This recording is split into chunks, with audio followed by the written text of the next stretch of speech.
ఏడాది క్రితం వరకు జిల్లా రాజకీయాల్లో చాలా యాక్టివ్గా కనిపించిన ఆ మాజీ నేతలు ఇప్పుడు పూర్తిగా సైలెంట్ అయిపోయారు. పార్టీలు మారినా కూడా ఎక్కడా కనిపించకపోవడంతో ఆ నేతలు ఏమైపోయినట్లు? వారి నిశ్శబ్దం వెనుక కారకులెవరు? వారి భవితవ్యం ఏమిటి అనే గుసగుసలు జిల్లాలో హాట్ టాపిక్గా మారాయి. గత ఎన్నికల్లో తమ రాజకీయ భవిష్యత్తు కోసం ఏకంగా కండువాలనే మార్చేశారు. కండువాలు మార్చినా కూడా అదృష్టం దక్కపోవడంతో ఆ నేతలు సైలెంట్ అయిపోయారా, లేక తమ రాక స్థానిక హస్తం పార్టీ నేతలకు ఇష్టం లేదా అనే అనుమానాలు వ్యక్తమవుతున్నాయట. ఇంతకీ ఎవరా నేతలు? వారి నిశ్శబ్దం వెనుక మర్మం ఏంటి? Watch the story.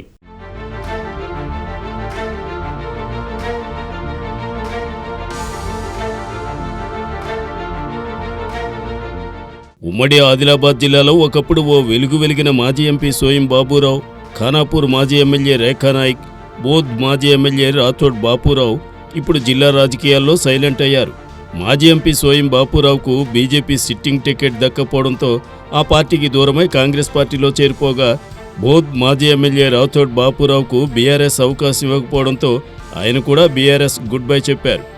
మొదట బీజేపీలో చేరినా ఆ తర్వాత కాంగ్రెస్ కండువా వేసుకున్నారు. అలాగే ఖానాపూర్ మాజీ ఎమ్మెల్యే రేఖానాయక్ అంచనాలు తలకిందులు కావడంతో ఏకంగా బీఆర్ఎస్ అధిష్టానాన్ని ఎదిరించి కాంగ్రెస్ కండువా కప్పుకున్నారు. ఎన్నికల సమయంలో నిర్వహించిన ఓ బహిరంగ సభలో మాజీ ముఖ్యమంత్రి కేసీఆర్పై ఆమె సంచలన వ్యాఖ్యలు చేయడం అప్పుడు రాష్ట్ర వ్యాప్తంగా చర్చనీయాంశంగా మారింది. ఒకప్పుడు జిల్లా రాజకీయాల్లో కీలకంగా వ్యవహరించిన ఈ ముగ్గురు సీనియర్ నేతలు ఎన్నికల తరువాత అసలు కనిపించకుండానే పోవడం ఇప్పుడు హాట్ టాపిక్గా మారింది.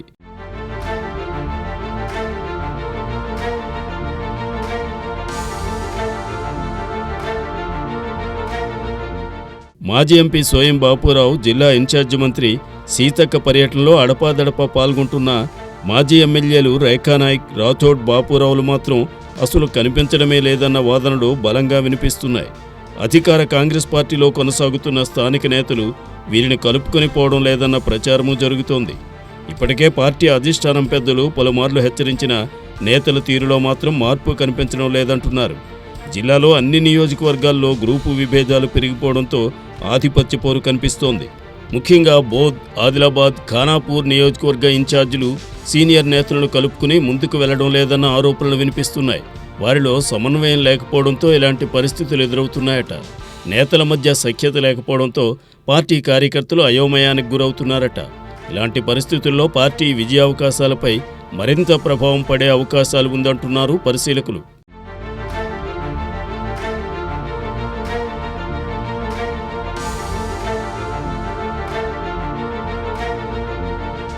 అన్నింటినీ త్యాగం చేసి అధికార కాంగ్రెస్లో చేరిన పార్టీలో సరైన ప్రాధాన్యత ఇవ్వడం లేదని సీనియర్ నేతలు అసంతృప్తిని వ్యక్తం చేస్తున్నారు. కొంతమంది నేతల తీరుతో జిల్లాలో పార్టీ పరిస్థితులు అదుపు తప్పుతున్నాయనే విమర్శలు వినిపిస్తున్నాయి. సీనియర్లకు కనీస గౌరవం ఇవ్వడం లేదని వారు తమ సన్నిహితుల వద్ద వాపోతున్నారు. పార్టీలో చేరిన సమయంలో అధిష్టానం పెద్దలు ఇచ్చిన హామీలను నెరవేర్చకపోవడమే అసలు కారణంగా తెలుస్తోంది. నామినేటెడ్ పదవుల మాట దేవుడెరుగు, కానీ పార్టీలో అసలు ప్రాధాన్యతనే లేకుండానే పోయిందని వాపోతున్నారు. రాష్ట్ర స్థాయి నేతలు, మంత్రులు జిల్లాలో పర్యటిస్తున్నా కనీసం సమాచారం ఉండడం లేదని చెబుతున్నారు. ఎన్నికల్లో పార్టీ కోసం పనిచేసినా పట్టించుకోవడం లేదని పేర్కొంటున్నారు.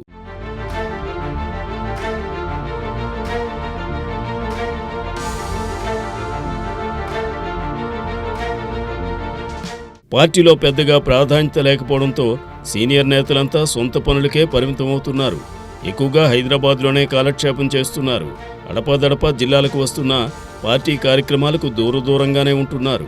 ఇలాంటి పరిస్థితుల్లో అసలు సీనియర్ నేతలు ఏ పార్టీలో ఉన్నారో సొంత పార్టీ కార్యకర్తలకే అర్థం కాని పరిస్థితి నెలకొంది.